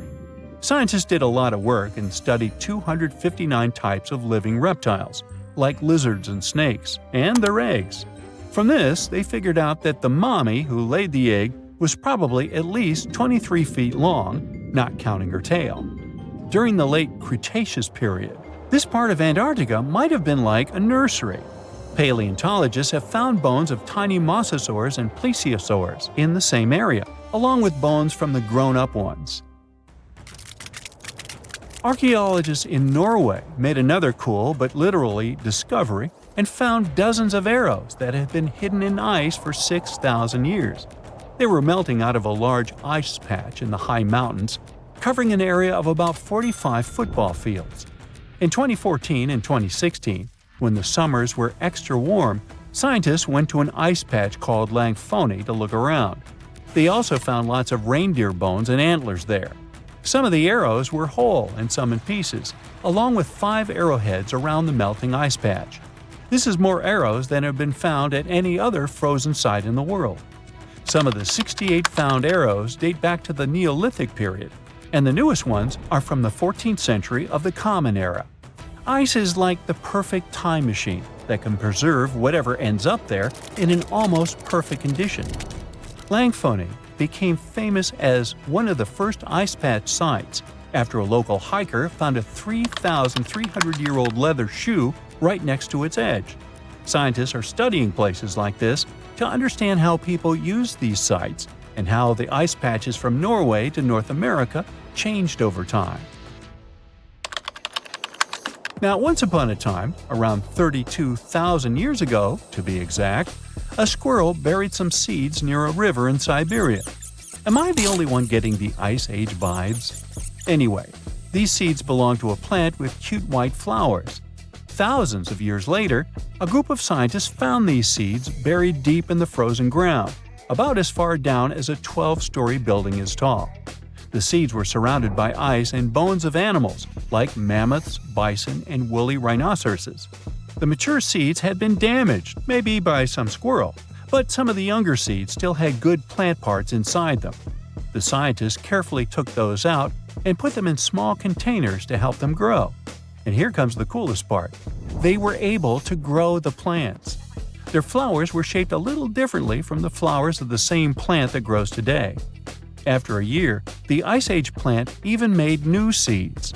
Based on this, the scientists suggested that permafrost could be a depository for an ancient gene pool, and we could find extinct species there and bring them back to life. Scientists on an icebreaker in Antarctica were looking for whales, but found something way more unusual. The camera behind the ship, which is as heavy as a car, detected 16 million icefish nests on the floor of the Weddell Sea. The nests were located about every 10 inches in all directions and covered an area of 93 square miles, which is slightly bigger than the whole of Washington, D.C. The colony even had a distinct border, which was a line in the sand. The scientists were in the area because they were studying a special spot in the ocean where the water was a little warmer than the water around it. In this warmer water, they found tiny animals called zooplankton near the top.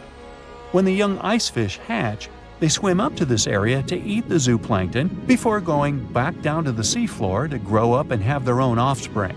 Since there was so much food, it made sense to see icefish in this warm water. But they didn't expect to find such a huge number of icefish nests, much more than anyone had ever seen before.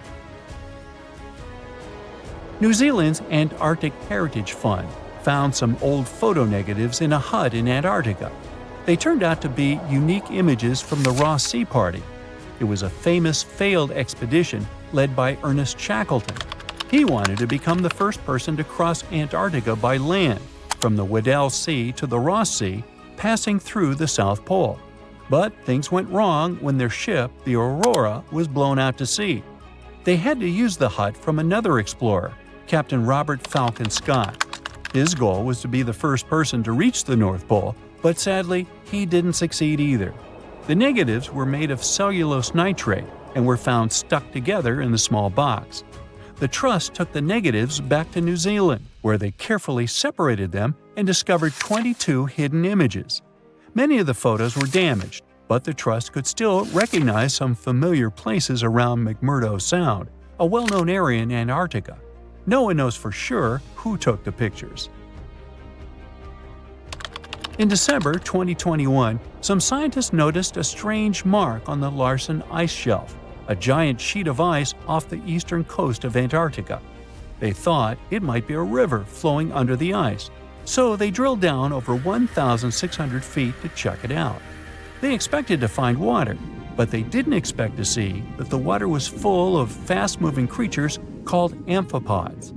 The scientists also found that the water in the underground river had unusual layers of currents moving in different directions, which they still don't fully understand. Another surprising thing happened during their research. On December 20th of the same year, a volcano erupted far away in Tonga, and the pressure waves from the eruption were detected all the way down in the ice river in Antarctica. It shows how everything on our planet is connected, even in the most distant places.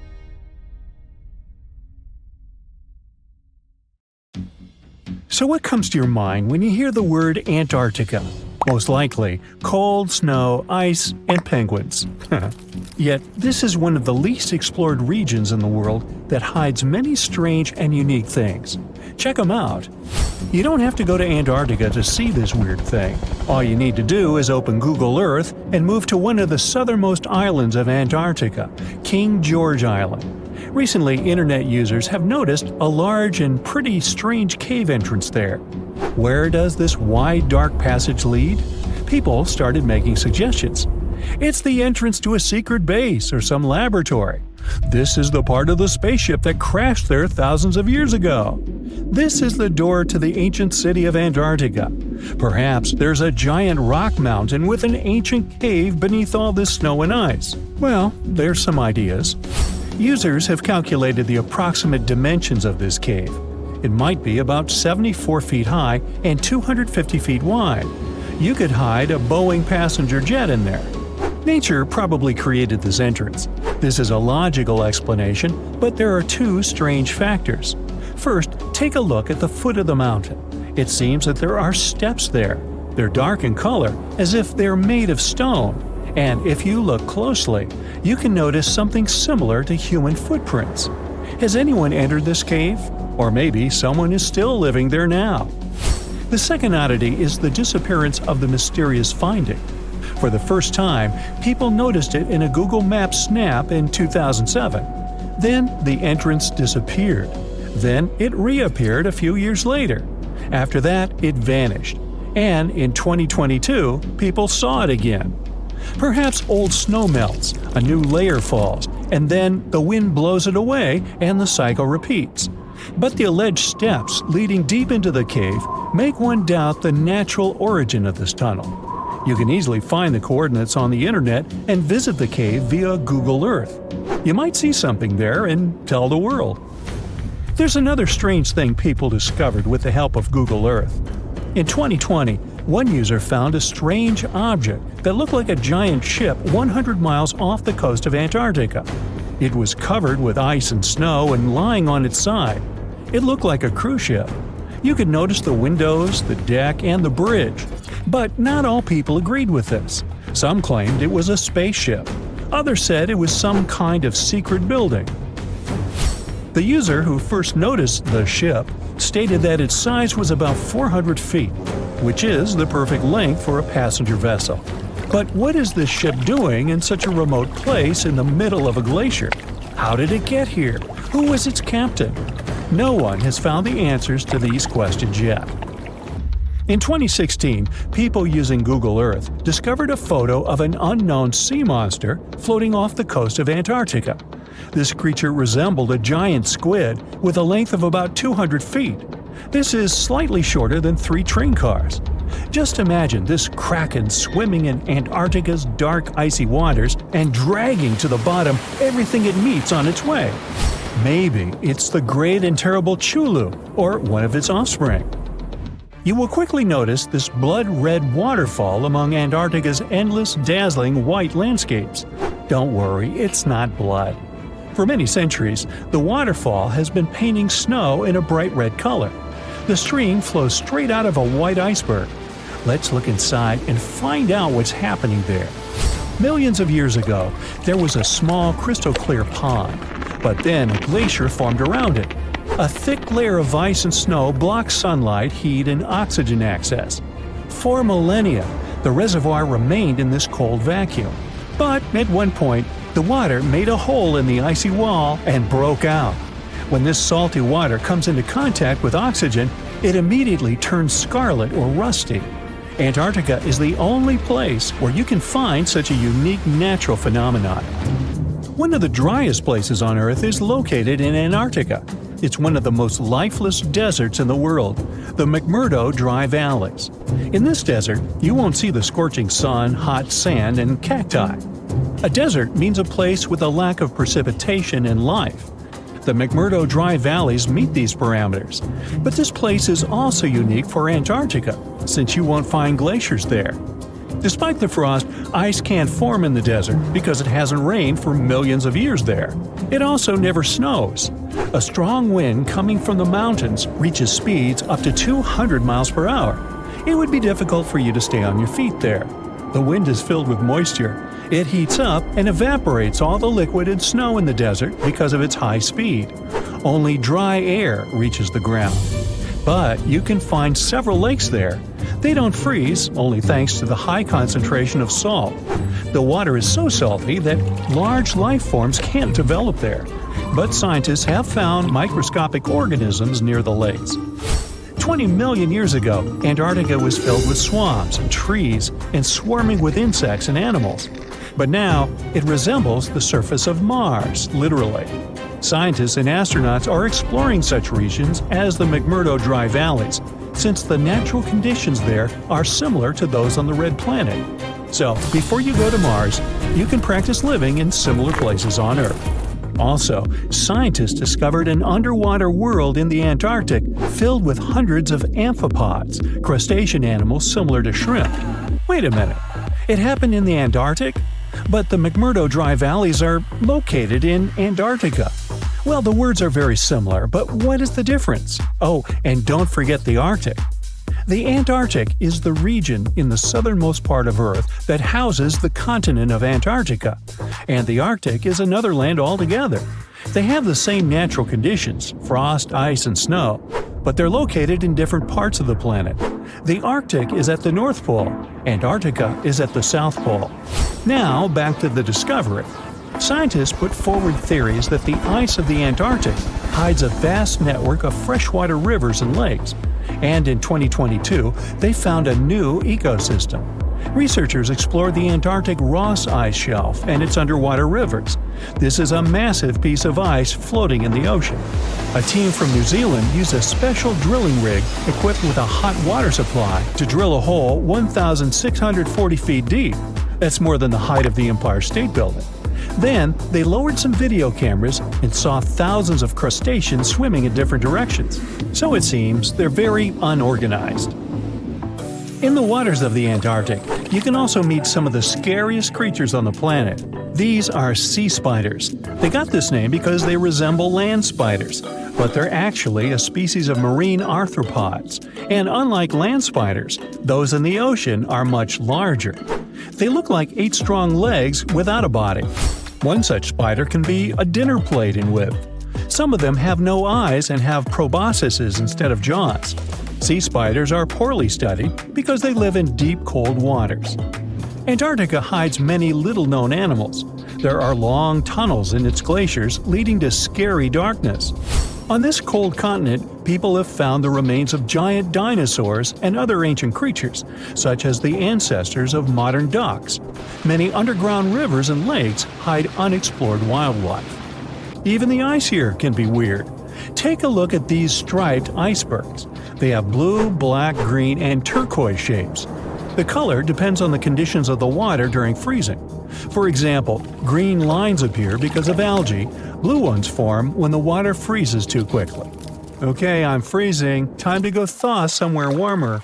Hawaii. Yeah. In 1952, an Air Force plane called C-124 Globemaster II crashed into a big mountain while flying from Washington to Alaska. Sadly, everyone on board, 52 people in total, didn't make it. The bad weather at the time made it hard to find the crash site, and even later, any attempts to locate it failed. But in 2012, a helicopter crew doing a training mission spotted the pieces of the crashed plane on a glacier called Colony Glacier in Alaska. They started looking for more pieces and confirmed it was indeed the missing plane. Since then, every summer for about a decade, different military groups have been helping in an operation called Colony Glacier. They've managed to identify 40 out of the 52 people whose lives were lost in the crash. The soldiers taking part in this mission take their promise seriously to never leave a fallen comrade behind. They believe it's their duty to bring back those who didn't make it. Another discovery comes from the Alps. In 1991, some hikers exploring the picturesque Alps stumbled upon a human body.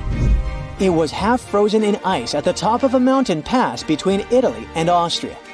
At first, the local police thought it might be a mountaineering accident.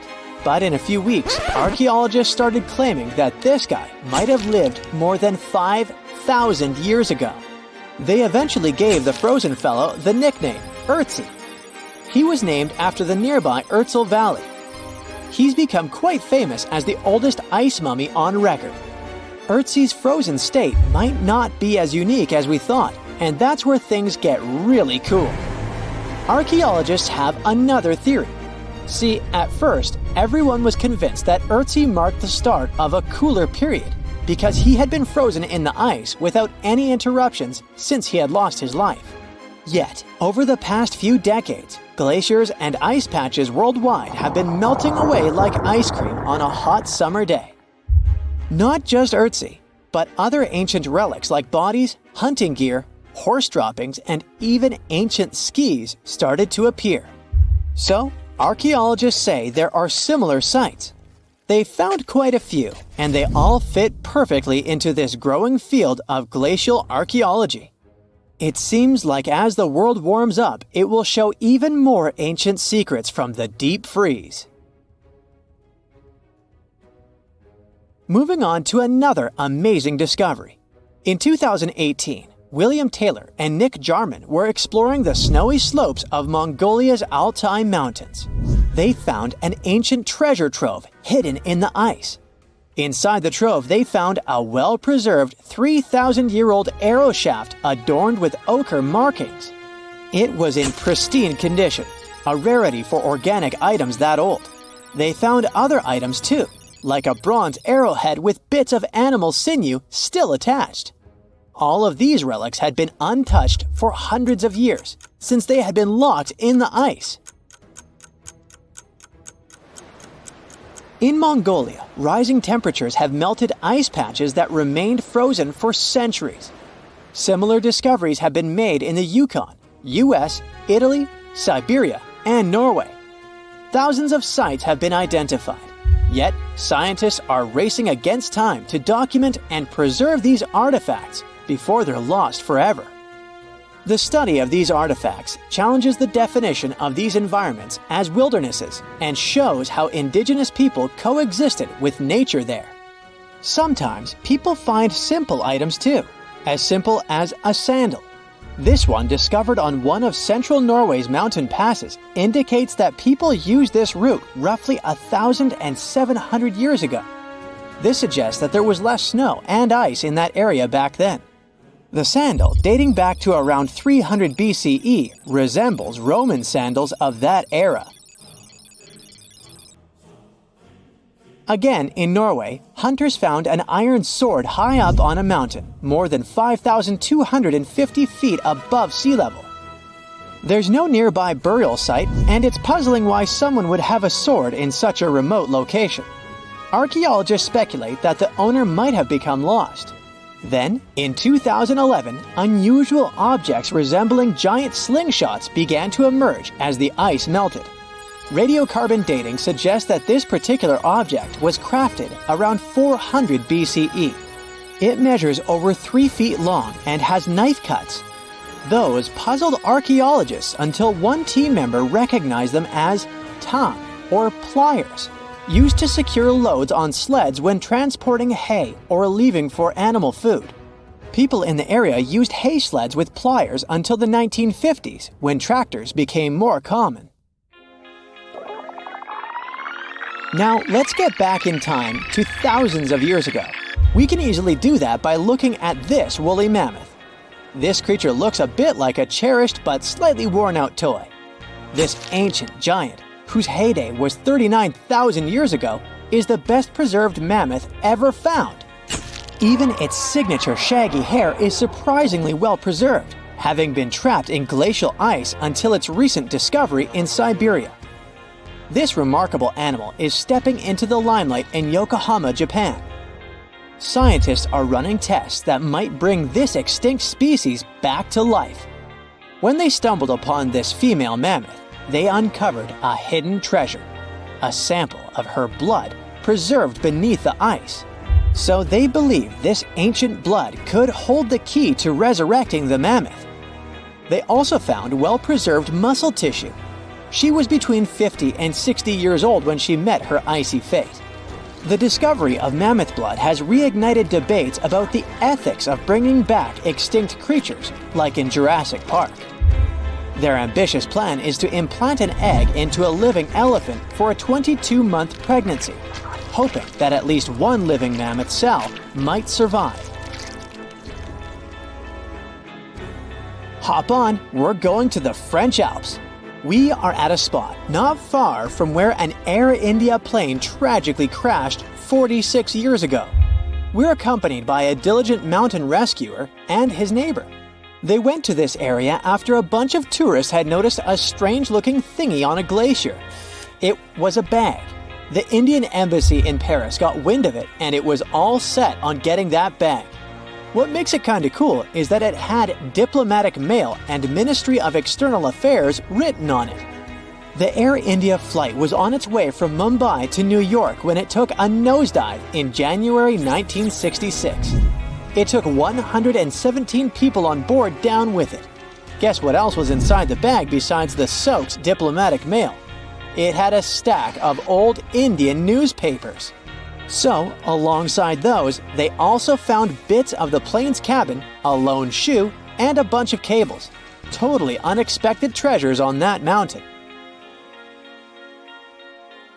During the summer of 2013, scientists stumbled upon a message left behind by a geologist named Walker, who had placed it there 44 years before. That message sort of served as the man's last testament. He passed away just a month after hiding the bottle in the rocks on the island. The content of the message was quite astounding. In 1959, Walker had measured the distance from those very stones to the glacier's edge, and it clocked in at a mere 167 feet. By 2013, that distance had ballooned to 400 feet. Researchers are convinced that this stark contrast between the two measurements underscores the consequences of ongoing global warming. Imagine the melting ice in Norway's mountains as a time machine revealing a treasure trove. Nearly 800 Viking artifacts tucked away for over 1,000 years have been unearthed. They give us a peek into the bustling trade networks of the Viking era and the critical role of the mountain passes in this ancient commerce. Among the finds are leather shoes, cozy woolen mittens, stylish tunics, feathered arrowheads, horseshoes, walking sticks, and kitchen gadgets from the Viking chef's toolkit. There are even Viking pack horse souvenirs. These artifacts provide us with insights into ancient travel habits and the peak times when those paths were bustling with activity, and give us a glimpse into the lives of adventurers. Look at those lush coniferous forests and tundra. What a wonderland! You may have mistakenly thought it's Canada, but it's not. It's Antarctica, about 34 million years ago. So what makes Antarctica this frigid today? It turns out a mix of dropping carbon dioxide levels and some tectonic shuffle played a huge role in transforming this ice-free paradise into the frozen continent we know now. About 50 million years ago, CO2 concentrations were sky-high, strutting around at around 1,000 to 2,000 parts per million. But as those levels tumbled down, global temps started to drop, paving the way for the mighty ice sheets that later took over Antarctica. While the CO2 dive was happening, tectonic activity was also working its magic. The big split between South America and Antarctica opened up the Drake Passage, which created the Antarctic Circumpolar Current. This powerful current acted like a bouncer, keeping warm air and ocean currents from crashing the Antarctic party, and helping keep things rather frosty. If you mix up Australia and Antarctica, you're not that wrong. These two continents used to be one. If you mix up Austria and Australia, it's much worse. By the way, don't fall for the internet myths and memes. There's no help desk in Austria specifically for people who intended to fly to Australia. Now, look at this magnificent Australian pink beach. It's precious, and not in a figurative sense. Those mysterious pinkish sands are actually garnet, and it's widely used in jewelry. Geologists studied those sands and came to the conclusion that the garnet contained there is older than local mountains. That doesn't make sense, right? In fact, it does. You see, Australia didn't used to be this very detached continent as it is now. Many millions of years ago, Australia and Antarctica were part of the supercontinent Gondwana, and glacial erosion released the garnet, which eventually made its way to the beach. These sands formed when South Australia was flat and chill, long before the mountains appeared. Most garnet gets washed away, but this batch has a rich history, tracing back to glacial rocks in the Transantarctic Mountains. So this pink sand comes from an ancient mountain range hidden under Antarctic ice. Not only does Antarctica ice hide gems like garnet, if you look harder, you might find entire buildings. Sounds insane, but this is exactly what a British explorer did. His name is Chris Brown, and he uncovered an entire building beneath the ice. He was traveling to the pole of inaccessibility, and it all started with a bummer. Chris and his son had their plane broken. Suddenly, they spotted a lone bust peeking out of the snow. This place was an old meteorological station. Despite freezing conditions, Chris and his son Micah had a blast exploring. Chris is on a mission to conquer all 7 earthbound poles of inaccessibility and has tackled 5 so far. I guess you already know that Antarctica is the largest desert on Earth, much larger than the Sahara or the Gobi. Still, despite being the driest continent on Earth, it boasts a seriously weird waterfall. Nestled in the mesmerizing McMurdo Dry Valleys, it's 5 stories tall and looks like it's gushing blood. It's even called Blood Falls. It may look outlandish and even frightening, but its nature can be easily explained. The water that creates this crimson cascade was once a salty lake, but over time, it became sealed off from the outside world when glaciers formed on top of it. Now, this ancient water hanging out 1,300 feet below the surface has cranked up its salt levels to 3 times saltier than the ocean. This salt water is also loaded with iron and gets 0 oxygen or sunlight. When the iron-rich water trickles through a crack in the glacier and meets the air, it rusts up, turning dark red. You may have mistakenly heard that no bug species belongs to Antarctica, but it's not exactly true, because there's this tiny Antarctic midge living there. Plus, there are some spiders too. Those aren't your average spiders hanging out in the darkest corners of your apartment. Those are critters lurking in the chilly darkness of the Antarctic ocean floor. These little marine creepers are actually arthropods and can stretch around 20 inches across. As if that wasn't bizarre enough, they also breathe through little holes in their legs. Quick question. What's the color that you associate most with Antarctica? I'm sure it's white. That's my association too. However, Antarctica may look like a slice of watermelon. That colorful snow comes courtesy of a tough little algae called Chlamydomonas nivalis. When things start to warm up during the Antarctic summer, these little guys release their vibrant red and green spores, painting the snow in wild and funky colors. But it's best to steer clear because that snow is not just a pretty sight. It's also toxic and definitely not edible. Searching for fossils is always a blast, but when you're in one of the most remote spots on the planet, it gets even more exciting. A diverse team of scientists recently hit the mother lode, pulling in over a ton of fossils from ancient marine life, dinosaurs, and birds from the late Cretaceous period, about 71 million years ago. Their adventure kicked off with a flight to South America, followed by a 5-day trek through the infamous Drake Passage. Upon reaching Antarctica, they set up camp using helicopters and inflatable boats. You might be thinking, why dig in Antarctica with all that ice? Well, it turns out there are places where rocks pop up, depending on the season. The team went to James Ross Island, located in the Antarctic Peninsula, and they went there during February and March. And that's one of the few parts of Antarctica where in summer, rocks are exposed, and those rocks can come from the age of dinosaurs. The expedition was a success, as they discovered over a ton of remarkable finds. Next up, the fossils will head to Chile before making their way to Pittsburgh's Carnegie Museum of Natural History. Among their discoveries, they found relics dating back about 71 million years, alongside some around 67 million years old, including plenty of snails, clams, and various marine creatures. Yikes! Look at this creepy sea worm.